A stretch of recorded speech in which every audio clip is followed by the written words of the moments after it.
Mercedes this season, I mean, yeah, going back to the 7 in a row, I'm in awe of it, Lyle. I really, really am. And people, of course, they're bored of the dominance. I understand that because, quite frankly, we spoke about this off camera. I said to you, I wasn't a fan of Hamilton at Mercedes. At Mercedes in the first place because he was winning all the time, and I wasn't a fan of Vettel because he was winning all the time because it was boring. Because I was a young fan, I didn't respect the work commitment. Because let's face it, it's not just Hamilton running the show. It's everyone back at Brackley. It's everyone back at Brixworth. It's everyone on site. It's not just Hamilton running the show. It's a team game.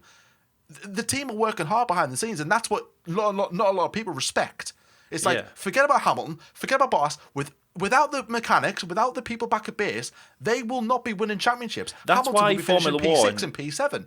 That's why Formula One is, for the actual fans that we understand, that's why I think the team needs more respect than the drivers, definitely. And that's why I think it's 100%. To say that, if you are a Mercedes fan, you're not just a Lewis Hamilton fan. You can, of course, like Lewis Hamilton, but it's not the machine that he's using. It's the team behind him. And that's why you look at someone like Toto Wolff, who, he is an absolute... He is the star of Formula One, really. Obviously, Lewis Hamilton is a cherry on the cake. He's the cherry on top. He's the man, of course, who's at the front drinking all the champagne. True. In the olden days, back in the 70s, that's exactly how it worked. And there was no... James Hunt, and I'm just... Even James Hunt, he's the first name that comes to mind. He was the one who got all the accolades. The team would be very much... They would never get the front run, ever. And actually, when they used to invite a constructor up on the podium... That's only been introduced, when I say quite recently, I think it was at the start of the 21st century, but it hasn't run for a very long time because of the fact that the team wouldn't actually get the accolades that they would deserve. Obviously now, it's a massive part, and even sometimes the drivers give it a massive go, to bring someone up. And actually Mercedes... Should there be a constructor's podium as well as a driver's podium? Do you mean like... So like team principles. We have second place. We have second place. So we have first place, of course. So like on Sunday, for example, it was Valtteri Bottas, and then he brought up the second place mechanic. And then so second place has a team personnel with them, and then third place has a team personnel with them. So for example, you have it like after the driver's podium, so you have like the driver's podium is normal, national anthem and stuff like that, but only have the national anthem of the driver from that country. So for Hamilton, it would be Great Britain. Spray the champagne, get them off. Bring on Hamilton's race engineer, perhaps, or someone of his choice from the team. Someone different every time. Have someone from Bottas, if he finishes in P2. The team principal will be where the team personnel stands on the real life podium today. Then whoever's in third place can be their team manager or trainer. They get to choose who goes up on that podium, the driver. As like a reward, so that, and then you play the national anthem of the winning constructor with the team personnel there, so they get more of the we're on the podium as well. So more people from the team get onto the podium, and then you they spray the champagne. Yeah, so using the Imola Grand Prix as an example, obviously Lewis Hamilton brought his number 2 mechanic up. Valtteri Bottas gets someone, he brings someone else as well. I mean, I know obviously that means that, it's not just one person from Mercedes, 2 people from Mercedes. But then also, that reason is because of obviously who came in third place, Daniel Ricciardo of Renault. Renault haven't been on the podium in a very, very, very long time. And Cyril Abiteboul, he might not have ever been on the podium. The last time Renault were on the podium, I think it was 2011, I think it was Nick Heidfeld. Obviously when they did that in Eiffel. That would have meant, though, that in Eiffel, I mean, obviously Renault were very emotional and happy, and Cyril was, shaking in his boots because he had to get a tattoo. But then that would have also meant that Cyril could also go up onto the podium. He's also French, so, having the French flag, or the French, well, he wouldn't have the French national anthem because they didn't win the race, but to have the French flag... To have the French flag above his head would be, still good, because if he's French, so we would think very much for me as well. It would be a representation of the team. To be honest, I really like that idea. Obviously, yes, it would be very much, we're seeing, a typical podium, of course, is Lewis, Valtteri, Max. That's how it works. Mercedes, Red Bull, and that's how it would work. But there's 2 things that I'm excited about this for, and I think this is a good idea. The first one is obviously that it gets the team gets the accolades that they deserve, and as I say, that's why first place goes up there, the constructor. Second place and third place definitely would. The first reason is so that other people can go up. I mean, Mercedes and Red Bull. I think Red Bull, I don't want to say anyone started because it probably happened before, but Mercedes have made it very clear that they send up a different person every time. They want people to, especially, the mechanics, they want everyone actually at the race to go up. They even have staff tickets for people from the factories in Banbury and Brackley to actually go out to the race and stand on the podium. It's actually quite a bit of a common theme for people to actually have been on the podium. You talk to someone that works at Mercedes and they'll go, oh yeah, I was on the podium in 2015 Abu Dhabi or whatever. So in that way, it's good to get people on the podium. Second place mechanic went up, and I just found it was very much more. I found that very human, to be honest. I found it human. We weren't seeing an Andrew Shevlin or Toto Wolff or someone, Bono. We weren't seeing them going up like a standard kind of, oh, there we go, you get the trophy as well. We were seeing an actual human behind the scenes go up, a man who I've never seen before. I don't even know his name. The man who was just ecstatic to actually be up, and they lifted him up on the shoulders. And it felt like, even though again you will see Toto Wolff heading the field as the man who, of course, will be lifting the actual Constructors trophy. At that moment, and I even put this in the thumbnail for my news video on Wednesday, for that moment, it felt like this guy was the forefront. He was going to be on all the papers. He was going to be like the main guy out of all of... Mercedes wins 7. You open the newspaper, and that's what you see. You see our thumbnail, and that's what you see. You see Lewis and Valerie lifting this guy, And I was like, that's absolutely amazing. The fact that they do this rotation, it's not the same person. I'm pretty sure at Red Bull Racing they kept it quite stale, as in it wasn't Christian Horner loads. Rocky went up there a few times. Adrian Newey did frequent trips to the podium, and they didn't change it much. But Mercedes do that all the time. They'll bring up someone different, and I absolutely love that. I think it's so good.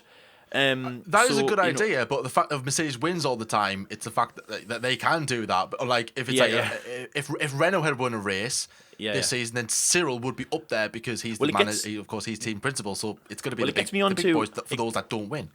Yeah, it gets me on to the second point. It gets me on to the second point about Renault. So yes, Cyril Abiteboul would go up there. He has a French flag. He would feel really good about that. The second time Daniel Ricciardo gets on the podium, they would have another person from behind the scenes. I don't really know many other people. Some of them might be French as well. Obviously, I know Alain Prost. Obviously, he backs the team because, of course, he's a fellow Frenchman on the podium. So someone else goes up. It might be someone who, again, Renault obviously aren't going to go up all the time, but it might be someone back in the factory in Enstone. They might have the opportunity, and if they see someone that isn't, so Cyril goes up the first time in Eiffel, in Germany, sorry. The second time in Portimao in Portugal, someone else goes up. Someone that isn't Cyril Abiteboul. Someone who maybe is a team mechanic of Daniel Ricciardo's. Maybe number 1. Then it's like number 2. It's kind of like a pecking order, and that's what they do. So, number 1 mechanic, he goes up first. Then number 2 goes up first. And I know it sounds really weird because obviously you work for the team. But if anything, what you might be doing is you might, let's paint a picture that Daniel Ricciardo finishes on the podium in Turkey. And this system has worked. So gets a podium in Istanbul. The second place mechanic goes up. Then, I don't know if they have a number 3, so let's say it's it's just one of the Jackman, but he's the senior. He's kind of like the third senior, or he's at the front of this pecking order. He's at the front of the queue, and he's tapping away, going, right, as well as I want Renault to get maximum points, and I want Daniel Ricciardo to get on the podium. If he gets on the podium, I'm going up on the podium. I'm gonna go up, and he'll be so excited to do that for himself, and that's how it'll work, and it'll almost add another sense of. It'll add something else into the team. It'll add another sense of spice into the team. And of course, also as well, the fact that if another team gets on the podium, AlphaTauri are insanely close. Actually, they did get on the podium in Monza for sure. They did win the race in Monza for sure. Again, I'm not sure who did go up. I don't think it was Franz Tots, but again, it really should have been. I think it's probably someone. My guess is Pierre Gasly's number 1 mechanic, but again, I don't know for sure.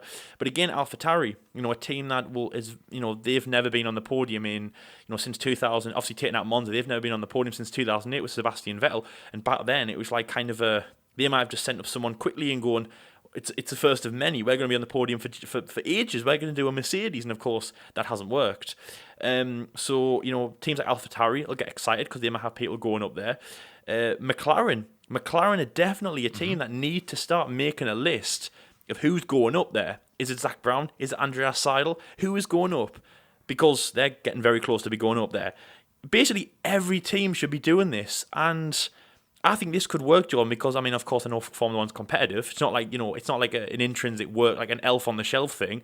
This could be exciting because people will be excited about doing this, going up on the podium. And in this way, a lot of teams might be excited and saying, this could be my chance. There might be a guy, the number one mechanic for Nicholas Latifi, could be thinking, if he gets a podium, even a third place, if Nicholas Latifi gets a third place in some way, shape or form, I'm going up there. And it's exciting. So to answer your question, I definitely think that there should be a separate podium for the constructor. And I mean, yeah, what's your views? Do you agree with that? Do you think there should be? Yep, I think there should be, because I believe the team, they work hard behind the scenes. They need to be rewarded in some sort of form. Now, of course, they probably get the benefits of maybe they're on a decent pay, or they get to leave early on a Friday. I don't know. Just they might get something like they might get double pay. Double pay. Double pay. I don't know. They might get something like really nice benefits for working for the like. They might get like some really nice benefits. I don't know what they might get, but in saying that, they work relentlessly behind the scenes and they don't get appreciated enough, and yet they're still smiling and bubbling and getting along with it. And it's a job that I don't think anyone appreciates. They just think. And one thing as well. Just one thing. Obviously, yeah. Lance Stroll, the front guy that lifts the car, he was obviously knocked, which happens a lot before. The first one I remember was when Kamui Kobayashi's.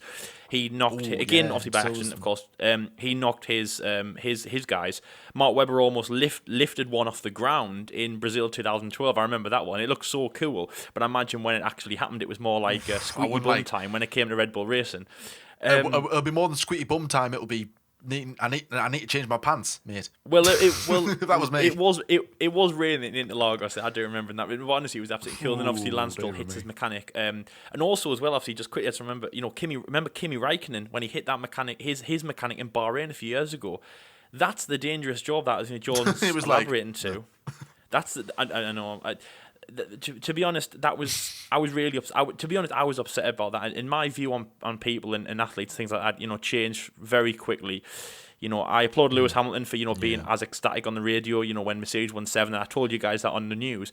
When Kimi Räikkönen didn't even acknowledge when he hit his mechanic, even if it was a little, even if he pushed him down, he didn't acknowledge him, and even Lance Stroll didn't acknowledge him as well. That guy that he hit.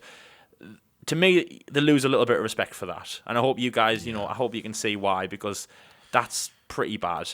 And I know that Kimi went to the hospital afterwards, and I think he paid for something. There was a bit of a buzz about him, of course, afterwards. But yeah. And anyways, I think he was told to do that. Well, Walker. Oh yeah, told to. Yeah, I agree. Yeah, definitely. I mean, like, yeah. Do you know what? Yes, sorry, that was PR for sure.